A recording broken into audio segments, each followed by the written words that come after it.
I'm going to be talking about why you should never skip breakfast. This is an easy thing anybody can do. It's really for people who want to improve in life and be their best self year round. So look and feel the best they can all the time. If you are looking for a crash diet, some quick fix, I'm trying to lose X amount of weight in X amount of days, this video is not for you. If you are looking for the next trend all the time of, oh, I'm trying to do one meal a day, I'm trying to do this intermittent fasting, I'm trying to do keto, I'm trying to do all this, not for you. Probably just go on to the next thing. And if you like to make a lot of excuses as to why you can't implement a new strategy, you're not going to like what I have to say in this video, so you can just move on from here. Why does this matter? Take two people.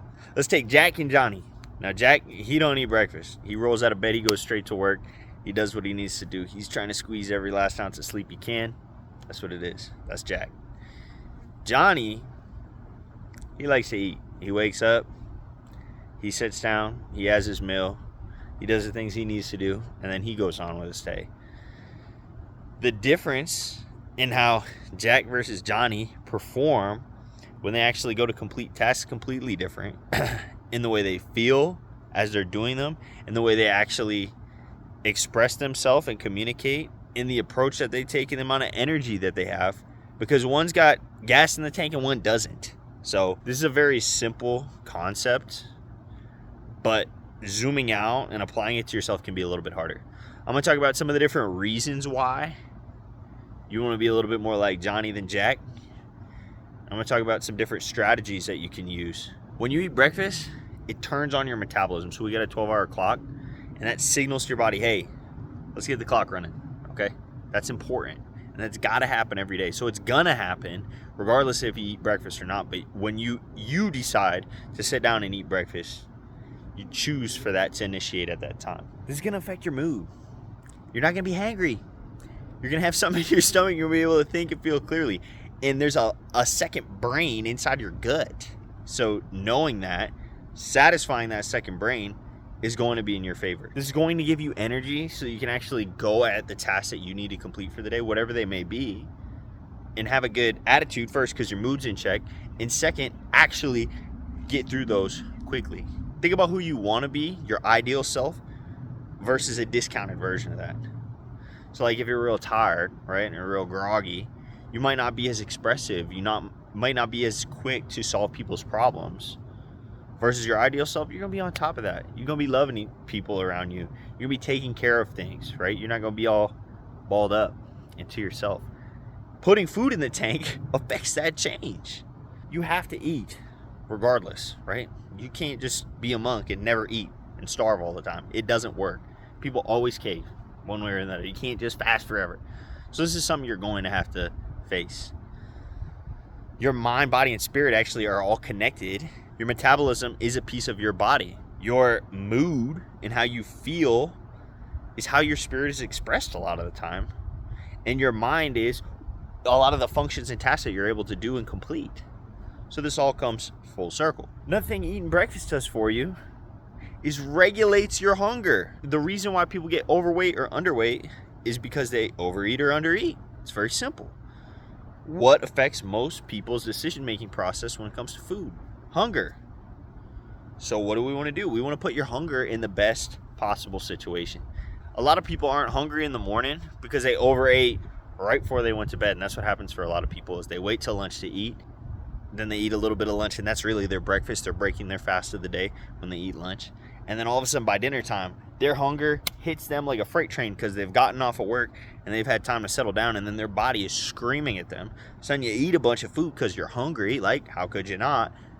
And then your body's trying to digest all that when you go to sleep. And then you wake up and you ain't hungry. Go figure. So there's got to be somewhere you can break that cycle. When we're making decisions about eating, it's a good thing to ask yourself, are you making a decision with your hunger, emotion, or hunger feeling? Because hunger and emotions are all intertwined.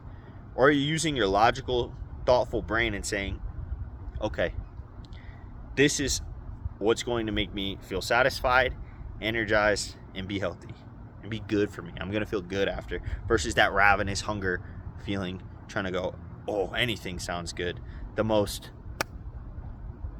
worst thing I could conceivably eat sounds like the best thing I should eat right now, because that's your hunger brain not your thinking brain. Putting all that information together, eating breakfast, helps you control your portions and eat the right amount for you to digest at that time, because your hunger is consistent throughout the day. If you're not in the habit of consistently eating breakfast, just start small. Keep it easy, right? The worst thing you can do is over-optimize this process. Let's start with a piece of low-hanging fruit, right? The next right thing. So something that doesn't sound too bad to eat for breakfast, something you actually want, is the best place to start, so that you can start giving yourself that consistently, whatever it is. You like a bagel, have a bagel. If you like a bowl of cereal with a little bit of protein and water mix, have that little protein, rip that. You want a banana and some eggs? It don't matter. Whatever sounds good is probably going to be better than what you're already doing. So you might be thinking by this point, if you're still watching, I don't have time for that. I don't have time to eat breakfast. I can't cook all that in the morning. And this starts for some people the night before, for some people the morning of. Depends where you got more of your time situated and how your schedule works. I like the night before. If you feel like you don't have time to do all this, think of it like you're investing time. So when you invest, you put a little bit of something beforehand and you get even more later. It's very simple, right? You throw $100 at a stock and the company does well. Over the next year, you got $110. You weren't going to do anything with that money anyways. It's even better, right? So you take 5 minutes the night before to make yourself a little breakfast. It saves you a bunch of time in the morning, because it'll take you even longer in the morning to put that together while you're trying to do other things. So it's time that, for a lot of people have time to chill at night. You take a little bit of that 5 minutes to chill at night. You set your whole day up better in the morning. In the morning, our mental stacks are high because we have more things to complete to start our day. For most of us who work, who have things going on. And if you're in the boat where you don't have time, most likely that's where you're at. Now, when you do this, when you actually take the time the night before, make your little overnight oats, that's what I do, stick them in the fridge, you got a little something to look forward to, right? So it actually helps you fall asleep. Sleep helps regulate your hormones associated with hunger, called ghrelin and leptin. If you get a good amount of sleep and you actually go to sleep on time and you sleep consistently, your hunger hormones are more regulated, which I talked about earlier, why that's so important. Thinking of it like I got a bowl of oatmeal in the fridge. That's like a gift on Christmas, you know what I mean? I'm going to bed thinking, man, I can't wait to go to sleep and wake up so I can have my nice breakfast that I prepared for myself, that time I spent, that I get to harvest the fruits of my labor. And the reality is, you're not going to go on very long without eating anything and without sleeping at all. So you're going to have to do it anyway. Why not set yourself up to where everything can be better by taking 5 minutes the night before? Just eat a little breakfast.